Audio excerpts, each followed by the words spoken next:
this evening to Central America, so if it happens to be a little warm, it's nothing to what you'll find down there. In addition, they have something there which is very troublesome called the garrapatas. It is a minute tick which gets in under the skin and has to be taken out with the point of a penknife. Combined with the heat, several million of those really make an interesting time of it for all concerned. So perhaps you will forgive the present inconveniences as the lesser of several evils. This evening we have to deal with the Atlantis tradition in the Western Hemisphere. And it is an interesting subject that springs from a great many different roots and has a great many verifications and wanderings as we seek with different tribes for records. I've already mentioned the totemic records in the Northwest, the totem poles of the Canadian Indians, and how these frequently represent the deluge and the salvation of two human beings who were to become the progenitors of a new race.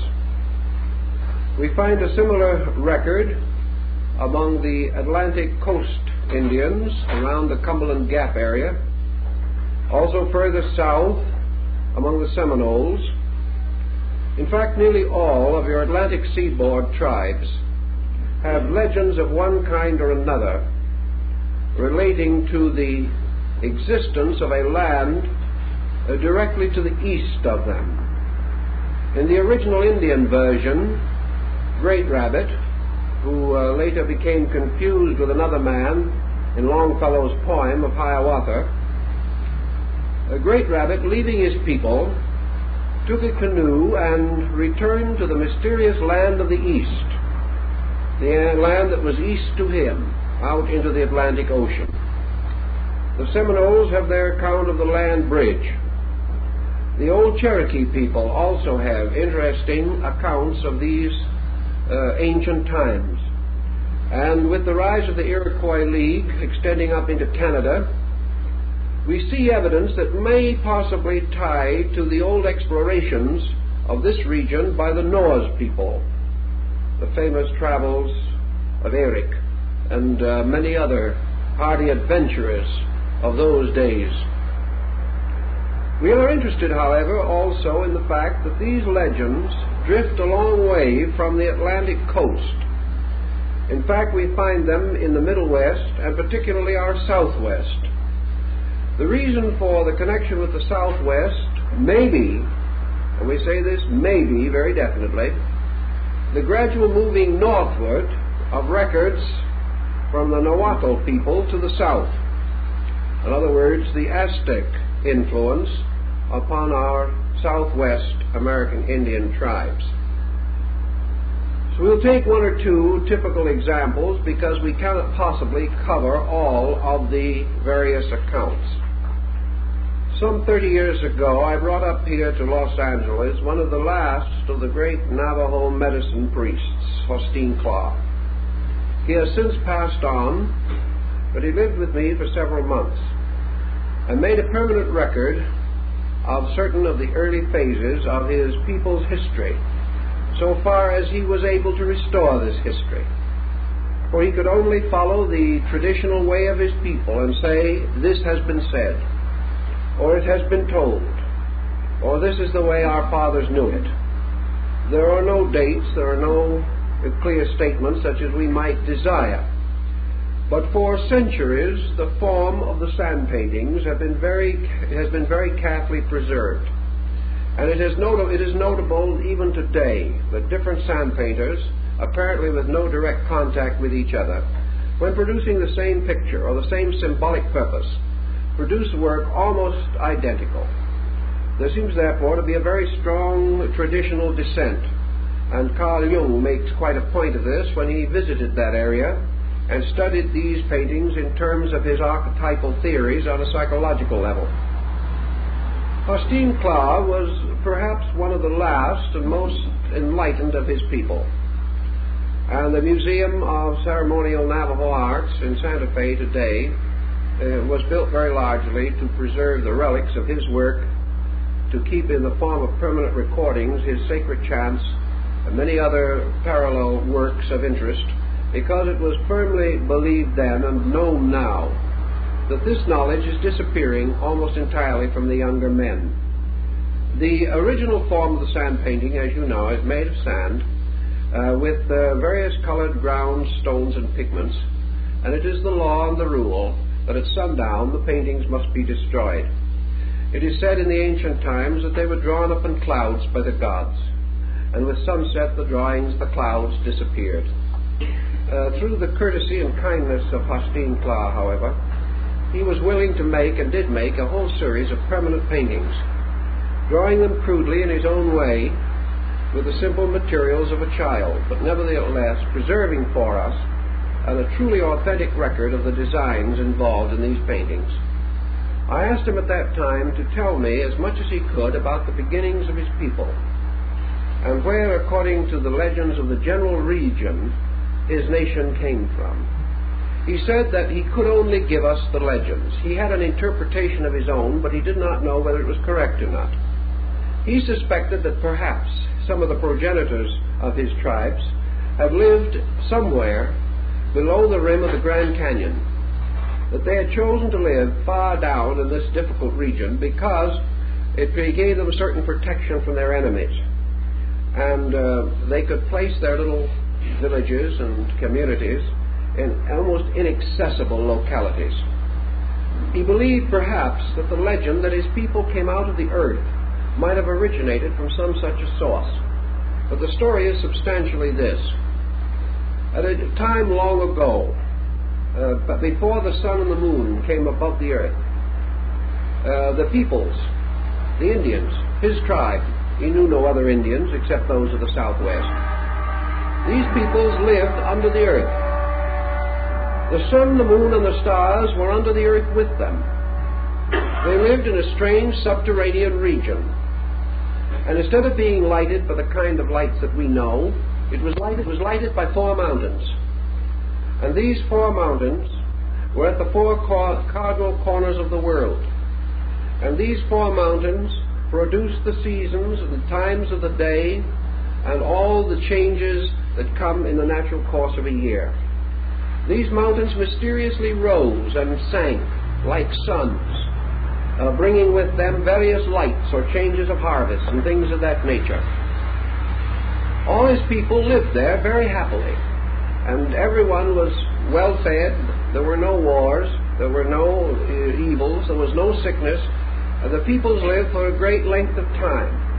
And over these peoples there ruled 7 elders, 7 very good and wise chieftains, who were not just mortal men. They were kind of divine people, because they were built or created out of meteors and stardust, and their original home was the Milky Way, and they lived far removed from any ordinary mortal condition. These good gods and the people dwelt together in happiness until crime came. And this crime consisted of the stealing away of the infant child of one of the deities. And this child was stolen for selfish and bad purposes. Why, how, what, no one seems to know. But anyway, the child was stolen. And as a result of that, the wrath of the gods returned against this people. And a great flood of water was sent into the underworld. And the lower parts of it first were covered with water, and then the water rose higher and higher and higher, until it threatened to drown all the peoples, because they were in this vast cave-like region, and above their heads was a dark wall of earth. And in this critical time, they observed something that was of great wonder, namely that this water that was endangering their lives made the grain to grow. And various types of grain, particularly a maize or corn-like grain, grew very rapidly and to tremendous size, almost like the fabled beanstalk of Jack in the old fairy tale. So the human beings, seeking to escape the deluge that was gradually flooding their land, took refuge upon the branches of these grain stalks. And as the water rose, the grain stalks grew also, until finally the grain stalks reached the very under surface of the bowl of the earth above them, the surface of the earth. And here is Hosteen Claus' drawing of the adventurous circumstances of his people coming up on the grain stalks. Now here on the branches of the grain stalks are all the little pre-Indians, the ones who were just coming out of the subterranean world. Now you will notice that some of the Indians are square-headed and some of them are round-headed. This refers to the fact that they are either male or female. The square heads being male, as might have been supposed. Now, with these creatures that climbed up on the grain stalks also came all kinds of animals and birds and everything else that had tried to escape from the underworld. Well, you can imagine that the traffic was rather heavy on the stalks, and space was at a premium, and it was not easy to get a reservation. So the story is that the wild turkey managed only to get on the lowest leaf of the stalk, and he was saved as a result, but his tail feathers dangled in the waters of the deluge, and the color was all washed out of them. Now, such legends as this, of course, are very common among all Indian peoples. But here you have what might almost be termed the Navajo story of the preservation of man from the deluge. The story continues to have a happy ending, for when these grain stalks reached the inner surface of the earth, they continued to grow, and they sort of bored their way through the earth's surface. And they came out into the upper world. And all along the way we see these little peoples coming out of the earth where the holes were made for the grain stalks. And they came up with the grain. And they came out onto the surface of the earth, and they found a strange world they'd never known before. A world in which there was, at that time, no life as we know it. But they also received another surprise, for the great mountains, the 4 great mountains that had lighted the underworld, came up also, and became the great mountains that surround the general area of the Navajo reservations. One of these, of course, Flagstaff Mountain, was very sacred and especially important to them. The Katsinas, or deities, mostly lived in those mountains and still live there today, according to the rituals and the religious doctrines of these people. When the little Indians from the underworld came up to the surface, the waters seemed to subside. Some waters came up too, and there were fountains out of the earth which made the land fertile.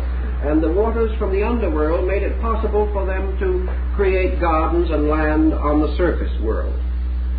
The mountains gave place to the birth of the sun and moon, and the deities went back into the sky again. And they built campfires out of petrified wood and lit them with lightning flashes. They had really quite a dramatic story. But behind all of this was Hosteen Claus' simple belief that the beginning of his people was that they came from a land somewhere below, which had been destroyed by water as a result of sin. These things put together give us a rather interesting story. Now, while Hosteen was with me, I showed him a number of old books and manuscripts. And one of these books captured his fancy. And he looked at it many, many times, and he studied it very deeply. And, of course, in our way of thinking, he was entirely illiterate. He spoke no English whatsoever. He neither read nor wrote, actually. The only thing he could make was his sand paintings, and he probably could have made certain pictographs, which were common to his people, but he had no knowledge of languages as we know them. It was therefore only through the courtesy of a mutual friend, a young Indian by the name of Hoskenaswood, that we were able to get a close contact with his thinking. But after looking over a number of manuscripts and old symbols, books, and things of that nature, Hosteen Claus lighted up and said, and pointed with his very large brown finger, he pointed at the Chaldean, Babylonian, and Phoenician remains, and he said, "These our people knew about."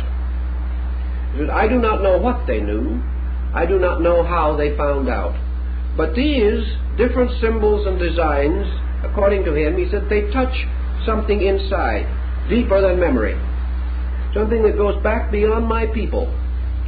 Now this is interesting, inasmuch as German research in the last 25 years has indicated that the typical American Indian cosmological belief is identical with that in the valley of the Euphrates. That they are same general division of the universe.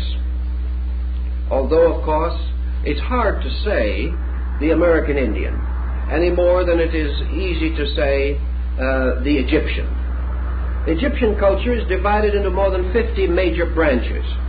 The American Indians actually consisted of more than 150 nations, each with his own language, with his own beliefs, with his own concepts. So to say what all of them believed would be a very great exaggeration. But it has been noted that there is a broad prevalence among these tribes, and Schoolcraft also points it out, and he is the greatest authority on the American Indians, that there are infinite numbers of parallels between the beliefs of these people and the beliefs of the Assyrians, Chaldeans, and Babylonians. This goes so far as their division of the universe into the typical three parts, which we still find indicated in Christianity in the triple crown of the Pope, namely heaven, earth, and hell. The three worlds, the world that is above, the middle world in which mortals live, and a world underneath. This world underneath is where men came from and where they will ultimately return again. Everyone that is born out of some kind of a dark earth and returns to it again in the burial ceremonies, into the mounds or into the sacred remains. The earth is ruled over or governed from within itself by spirits, and one of these spirits, the most important perhaps, is the Great Earth Mother. And the Great Earth Mother, the Coatlicue of the Aztecs, was supposedly the one who was reached by the serpent messengers. And in the snake ceremonies, the serpents are released to carry the messages of the tribes to the gods that live under the earth. The serpents returning to their holes in the earth are supposed to convey the message. In the ceremonial temples of the Southwest Indians, there is usually a hole or well-like depression in one corner of the sanctum, so that the voice or the words of the councils can go down to the Earth Mother and can be listened to by her great ear, which is represented by the vent in the ground. On the surface are the Indian peoples and nations scattered about. Above them, high in the air, is the abode of the gods, placed in a heaven region, as in the Near East and in ancient Asia. The messenger between the earth and the gods above is among the North American Indians is the thunderbird, the symbol of the priesthood, the bird that lives in clouds, the bird whose eyes flash to cause the lightning, and the flutter of whose wings brings thunder. And also it is this bird, when in flight and soaring with its wings fluttering, causes the rain to fall. All of these messengers from the earth, therefore, are birds flying upward, carrying the soul messages to the great spirits, the elders, the wise ones, the olds and the trues, who live in the great medicine lodge above the sky. All this is essentially Chaldean, and gives us something that perhaps is a clue to a contact between these people and other nations or other racial areas at a long, remote time. This is typical, what we've said is more or less typical of a wide variety of accounts relating to these matters to be found among the North American Indian peoples. Our records here are poor because of the lack of written form. Also because so much of the old legendary and lore has died out, many tribes have become extinct or completely submerged in the civilizations around them. For many years, it has been practically illegal for these peoples to celebrate or preserve their own rituals and rites. Therefore, by degrees, these things have disappeared, and the young men of today are not perpetuating them, as old Hostine Claus so tearfully told me. Yet these people had a knowledge of some kind, legends and records going far, far back. As we go south, however, into more sophisticated regions, we find much more of interest in the form of records. Here, however, we are up against another difficulty. In the time of the Spanish conquest, there was absolutely no effort on the part of the conquerors to preserve or to investigate the contemporary cultures which they were rapidly destroying. We cannot say that this was true in all cases, but it was true in the majority of cases. We know that the conquistador Montejo, landing on the peninsula of Yucatan, what is now Merida, not only massacred huge numbers of the natives, but ordered all their written records and books to be piled in the city squares and burned. Everything was done to destroy these records. Further north, the effort in the Aztec Empire was also rather thoroughly carried on by those who followed in the footsteps of Cortez. But of course, in the northern area, we have a rather different situation prevailing, and it is necessary for us to pause for a moment and consider these situations and what they mean in terms of evidence relating to our principal theme. The Maya peoples had developed a highly specialized language. They had the skill to preserve and perpetuate practically any record of any kind which they desired or intended to perpetuate. That they were reasonably good historians and that they were careful in their thinking. We know from certain remnants that have survived from the transition period between the old Aztec and the old Inca and Maya period and that of the later Spanish. I'm referring particularly to the Chilamban, or the Book of the Old Men, the Chilamban of Cozumel, for example, which was in Merida and mysteriously disappeared after some American archaeologists passed through town.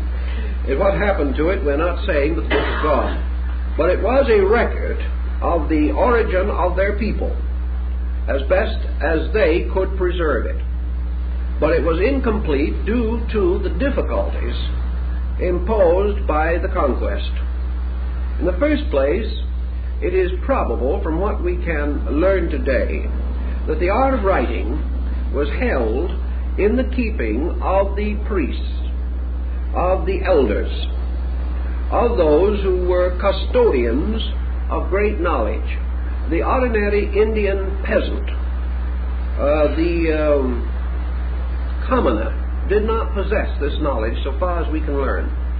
Therefore, the disappearance of a priestly or governing class reduced the rest of the people to comparative illiteracy as far as the deciphering of written words and written languages would be concerned. Also, almost immediately, the Spanish introduced their own characters.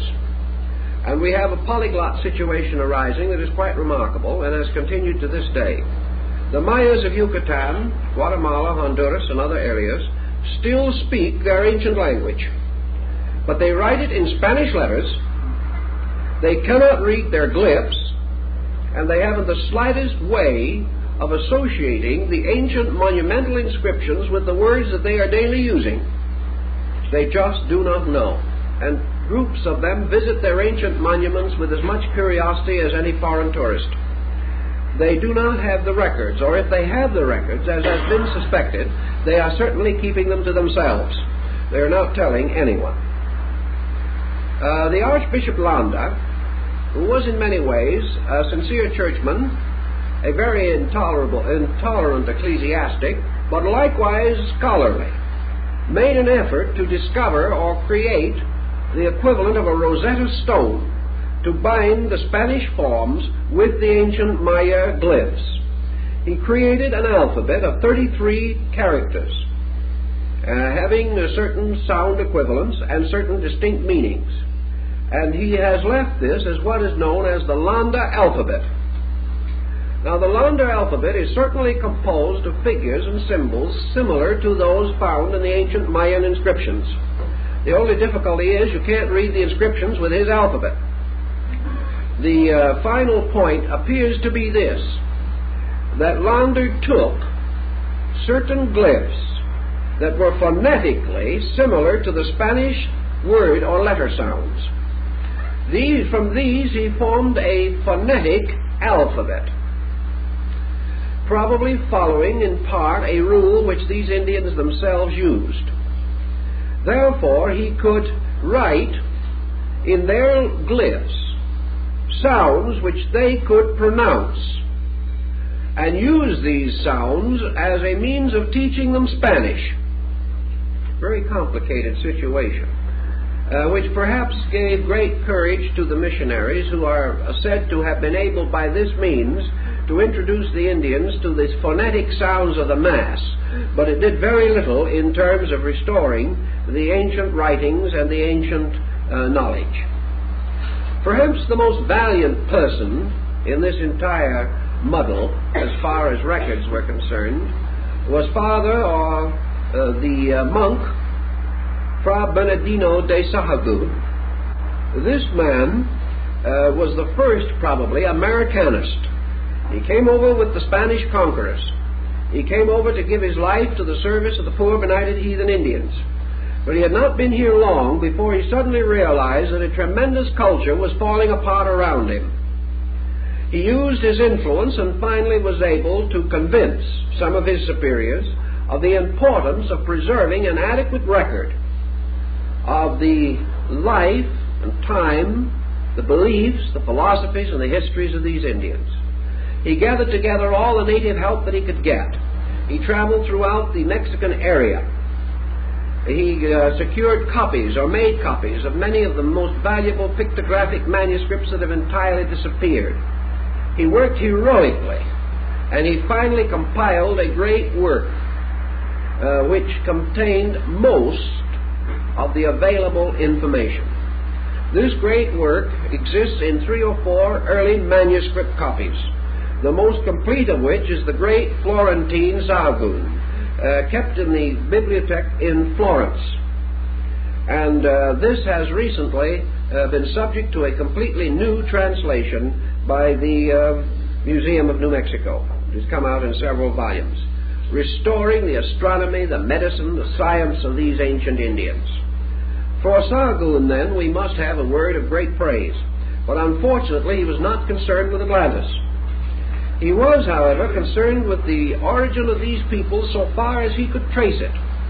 And a study of his work is very valuable in helping us to orient some of these mysterious breaks in our tradition and legendary. The Aztec language, as a language, offers very few distinct difficulties.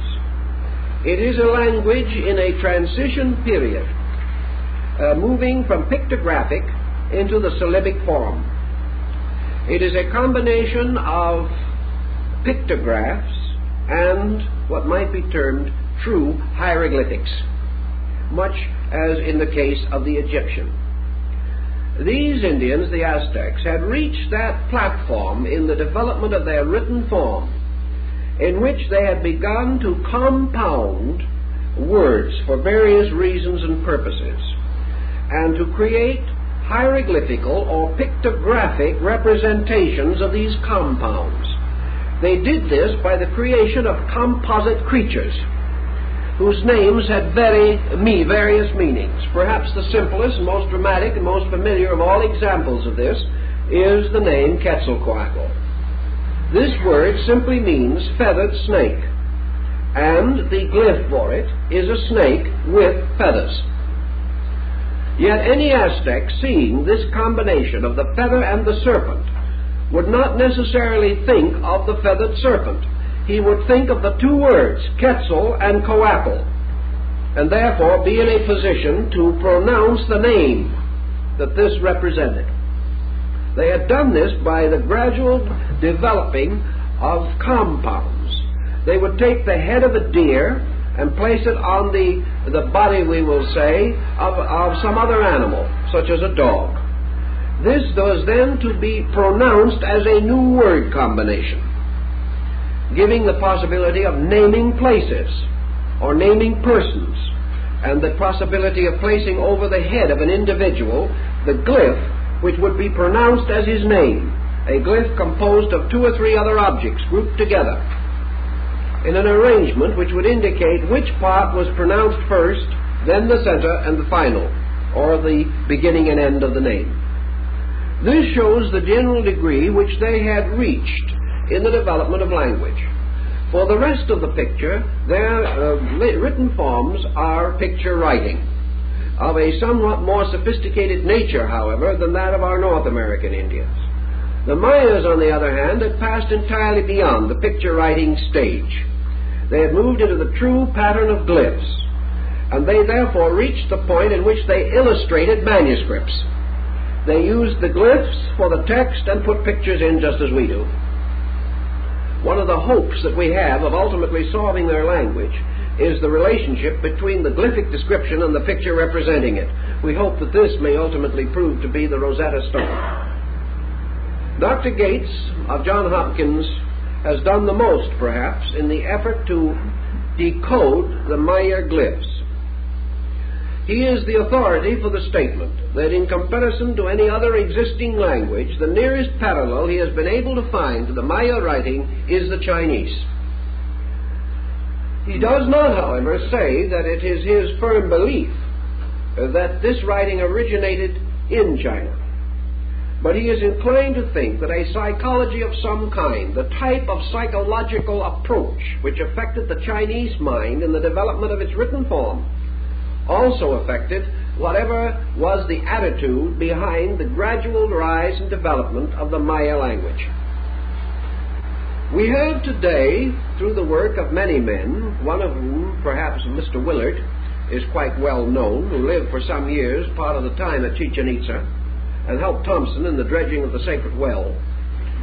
Willard and several others worked upon the glyphs, using the various dictionaries of the Maya language which are available, trying to bridge back and forth between some word and the glyphic symbol of it, trying to pick out of the written forms the glyphs that would correspond with certain plants, certain animals, certain seasons of the year, working back and forth to try to create a means of writing in the glyph form or reading the ancient glyph structure.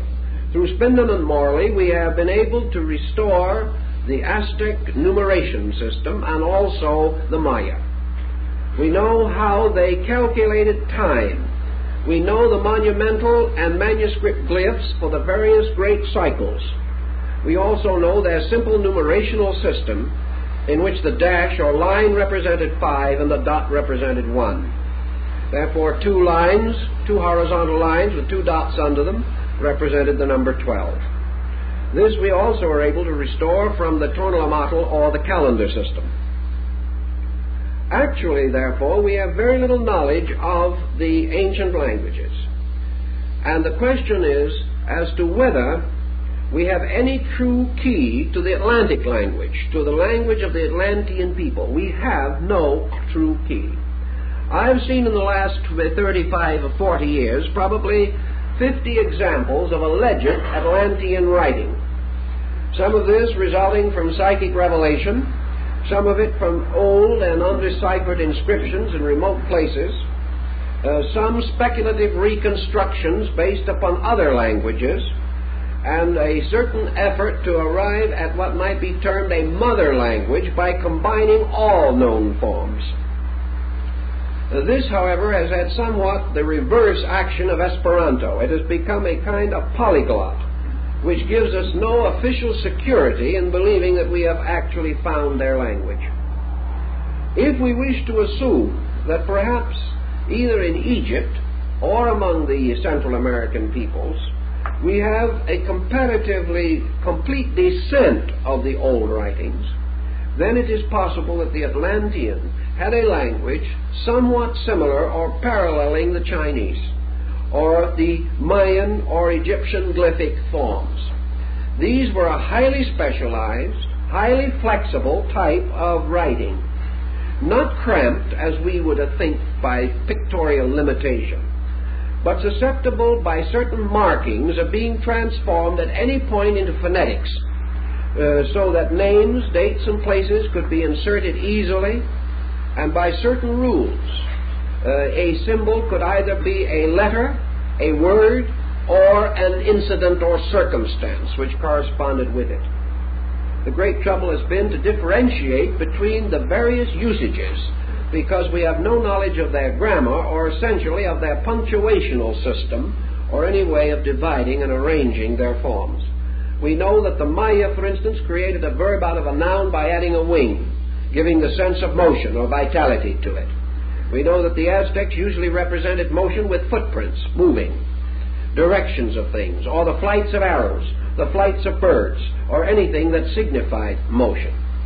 We know also, for example, that the Aztecs used the arrow to symbolize an enemy. They also used it to symbolize a course of action, a motion. They used it to symbolize conquest. And when an arrow was, or an atlatl, a javelin, was cast into the side of a symbol representing a mountain, it meant the capture of a city. All of these things tell us something, but they do not tell us too much.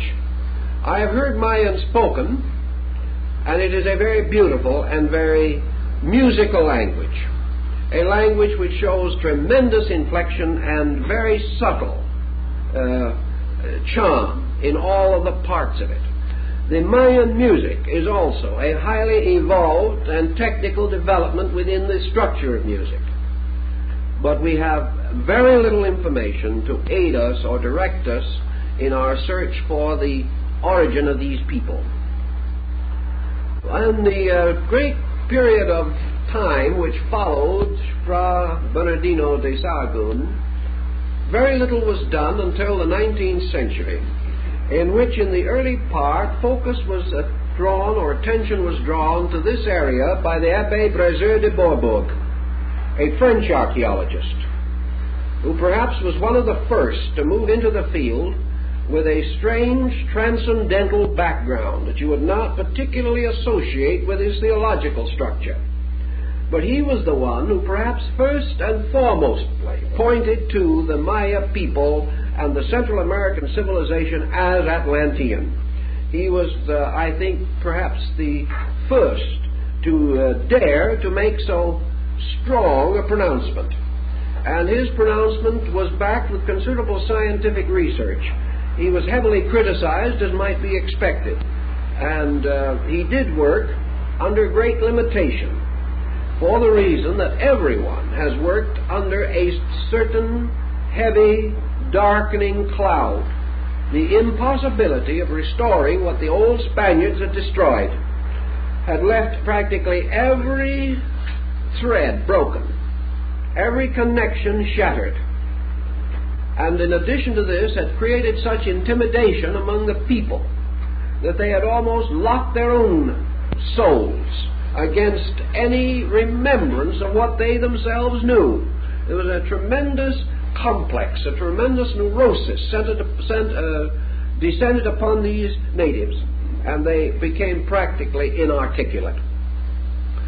Following in the footsteps of de Bourbourg, and tremendously influenced by his thinking, came the French scientist, photographer, archaeologist, Freemasonic scholar, and general mapmaker of parts, Professor or Dr. Augustus Le Plongeon. Le Plongeon has left two fairly important books dealing with the field. One is Queen Mu and the Egyptian Sphinx, and the other is Sacred Mysteries Among the Mayas and Quiches. Le Plongeon, great black beard, was a man of extraordinary personality and a strong devotee of the Atlantis concept.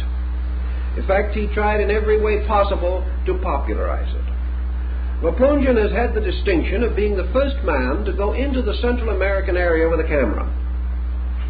Therefore, his photographs, made on the spot with wet plate negatives and developed at night in the dark temple recesses of the old buildings, are the first photographic records that we have, and they are very valuable because many of the ruins which he investigated probably 75 years ago, are now no longer even in the state in which he found them. There's been progressive deterioration. Up in the Valley of Mexico, for example, the pyramids of Xochicalco this pyramid has been partly destroyed by the man owning the land on which it stood in order that he could build stables with the rocks. Everything has gone from bad to worse in that area and has seriously crippled all research. Le Plongeon was a dreamer, was an idealist. He went into the field in which nothing had been done. He made a great many mistakes, and these have been held against him, perhaps more than they should be, because he had no one to fall back on, no one to act as authority, no previous work upon which he could build. He went in with the machete and cut the jungle himself. That he should not have discovered things that were not found for 50 years later, we cannot blame him. But he did go in with two tremendous assets. One was a knowledge of the language. Le Plongeon was one of the few Americanus who has ever known the Maya language. He could speak it and speak it well. He also went in with a tremendous basic sympathy for the people. He went in because he loved them, because he wanted to do something important with them and for them. He was quite a contagious person, apparently, in these respects, and the natives became so fascinated with him that they really made him a blood brother. He probably was able to get more out of the reticent Mayan than any other man before him or since. These points must be borne in mind in evaluating his findings. That certain of his archaeological conclusions may have been incorrect, we know. He claimed to have been able to read the Codex Troano, one of the great Maya sacred books. And he also claimed that this work contained a record of the Atlantean deluge. He also held that the Aztecs had a similar record, and that the pyramid of Xochicalco, previously mentioned, had upon it a complete statement of these ancient records concerning the destruction of Atlantis, and was a monument created to commemorate the survivors of this catastrophe. Now, no one can prove or disprove Le Plongeon. He claimed to have read the glyphs. I have seen his notebooks, in which day by day he and his wife pored over these inscriptions and carefully decoded them one by one. Because one of his principal keys in decoding was the Egyptian glyphs, because he had already observed and learned that hundreds of Mayan words are almost identical in pronunciation and in meaning with Egyptian words of the ancient dynastic period. He also, however, suspected and mentioned the possibility that this language had a tie with Asia. And he thinks a little also, like some of the other men, of the possibility of the Chinese being involved. As he preceded Gates, perhaps Gates is indebted to him for this phase of his own conclusions. Le Plongeon remained a number of years in the area. He discovered a number of archaeological items of interest and importance. He had a bitter feud with the Mexican government, and finally came home a broken-hearted man. He was never able to achieve his end, namely to open Central America to archaeology. But later, other men following in his footsteps achieved most of the end which he had attempted, but he did not live to see or know that this had occurred. Le Plongeon, then, is a strong link with the Atlantis theory in the Western world. He derives much of his encouragement and thinking from the Abbé Brézé de Bourbourg, followed very closely in much of his thinking, and attempted to reconstruct as much as he could from de Bourbourg's descriptions of certain important things, like the great Temple of the Cross at Palenque, which appears to have a very early Christian tie. I might also mention that about the year 1835, Lord Kingsborough, an English nobleman, became so tremendously impressed by the findings of the ancient codices and monuments and records, including the researches of Dupuy, that he financed at his own expense a great work called The Antiquities of Mexico, which is bound variously in from 7 to 9 volumes of elephant folio. Tremendous books. These containing facsimiles of all known manuscripts and a faithful Spanish translation, but not into English, of the Sahagún, or the Dresden Codex of Fra Bernardino de Sahagún. Lord Kingsborough, himself quite a speculating thinker, who incidentally became hopelessly impoverished and bankrupt at the cost of the tremendous work he was doing, also believed that there was a distinct connection between the Maya-Aztec complex and the Valley of the Euphrates. He comes in on this angle, and he believes that one of the apostles, perhaps Thomas, reached the Western Hemisphere as early as the 1st century. He gives a whole group of analogies, rituals, rites, and ceremonies, tying the religious doctrines taught by Quetzalcoatl with the ancient teachings of the Babylonians and Chaldeans. Kingsborough also, in passing, tosses a thought towards Asia and also becomes a little wondering over the possible Chinese contribution. Kingsborough's works are of continual and pressing interest to us.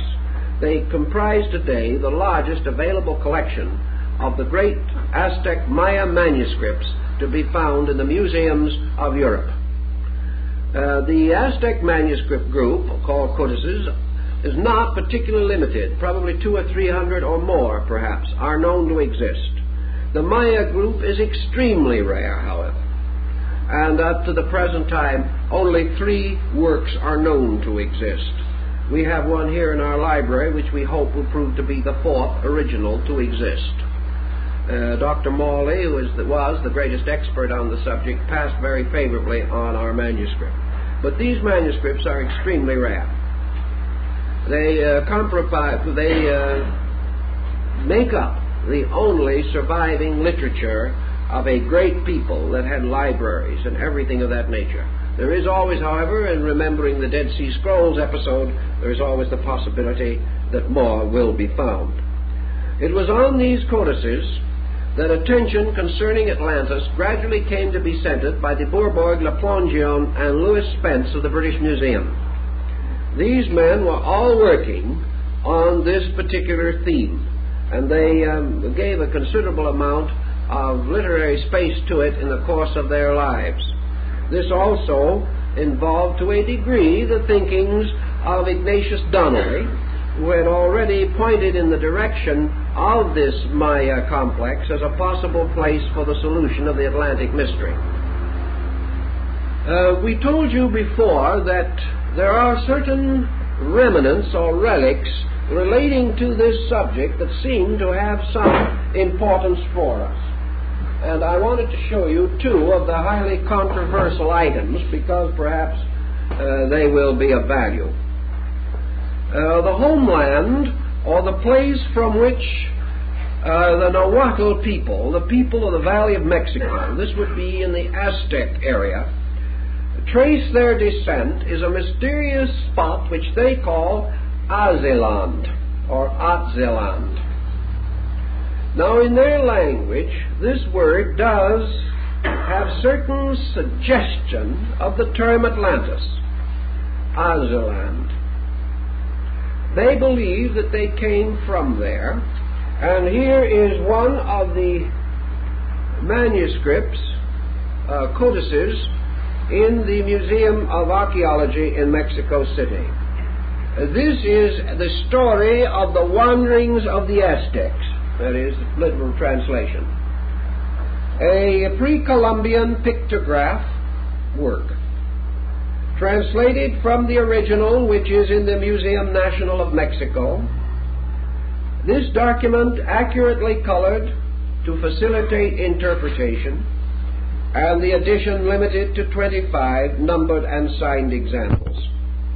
This is the official type of facsimile that is being issued by the Mexican peoples in order to facilitate the study of their ancient writings. Now, as it is said, this consists of what they call the wanderings of the peoples of the Valley of Mexico. No date, naturally and obviously, although the introduction of calendar elements might, under certain careful research and the comparison with the existing Tonalemato, particularly the Aubin, might ultimately result in the possibility of dating it. I don't mean dating the manuscript. The manuscript itself is pre-Columbian, probably done 100, 200 years at most before the Spanish conquest. But dating the wanderings from the internal astronomical and calendar markings upon the manuscript. Now this is, I think, one of the most interesting, because this is the beginning of the wanderings of the people of Mexico. From the codex or manuscript of the peregrinations, or of the wanderings, you will observe here that at the beginning of their existence we have to use their own method of writing. Here is a man in a boat who is to be the progenitor of the people. This is the beginning. You will find the footprints follow along all the way through the manuscript to the end, showing the wanderings of these people. Whenever they come to some place or something of that nature where they stop or perform some action, we find the symbols of the place and of what they did. And in between are the periods of the calendar in which they remained in that location. This is the part which, from parallel with the Orbin, may possibly ultimately break the dating which they at least assign to the original events. But here we have the beginning. We have a body of water. How large this body of water is, we will never know from the glyphs, because it is the same way with the Indian. A body of water may be a mill pond or an ocean. He has no way of differentiating between them. But he does tell us that his beginnings came from an island in that body of water, because here is a very interesting island located in the midst of a lake or some other area of water. Incidentally, on this island is a great temple and 6 smaller temples. In other words, he is telling us, for instance, in his own language, if he wished to read this as an Aztec, he could say this was the island of the 7 houses, or the 7 places. Also, if you notice that on the top of this temple, which is created much like an altar, there are water symbols, symbols of springs or waters, or symbol of fertility, of goodness, of abundance, of the thing that the Indian always needed, and that was food, and things that were necessary to him. There is one large central building or altar with 6 smaller buildings around it. These are always building symbols, symbol of houses. Sometimes they'll put a man sitting on the front steps of his own house, and that is more or less home. That is his domicile. Unless he is a great man, then it is his palace. Below this symbolism is a representation of 2 human figures, one male and the other female. So here we have the Indian telling us that his progenitors, the father and mother, were on an island, the island of the 7 houses, or the 7 temples, in the midst of a sea. Now, by 7 temples, you see, where you deal with pictographs, you have certain problems you have to face. You have to be a little more liberal than you would be with a more accurate form of language. Those house signs, as we say, are symbols of many things. In the native village in old times, only the temple or the palace was of permanent materials. The natives themselves lived in huts, which were easily destructible. Therefore, a stone building represents a capital. It represents a center of government, a palace, perhaps some important building. And by extension, it can represent the capital of a nation. Remember that Montezuma, who belonged to this culture group, and therefore should have quoted from it, or should have understood it, in speaking to Cortez, said that he knew that his ancestors came from 7 islands. Now, these 7 buildings could represent, therefore, empires, or anything of a basic septenary nature relating to leadership, government, origin, cities, races, clans, groups, culture groups. Now, to get from where he was to his next destination, it was necessary for him, therefore, to cross water. Therefore, he is rowing away from this land. He steps out upon the shore, and he takes 3 steps. The footprints, however, do not necessarily indicate, as far as we know, any prescribed number of steps. It's simply that he traveled in that particular direction. This occurred at the time of one obsidian knife. Now, of course, that clears everything. We have a date. This occurred in the date of one flint knife, which incidentally was one of their day signs, or one of their astronomical symbols for the divisions of their month. Therefore, all this occurred in one, which is a beginning of something. It's the beginning of some calendar cycle.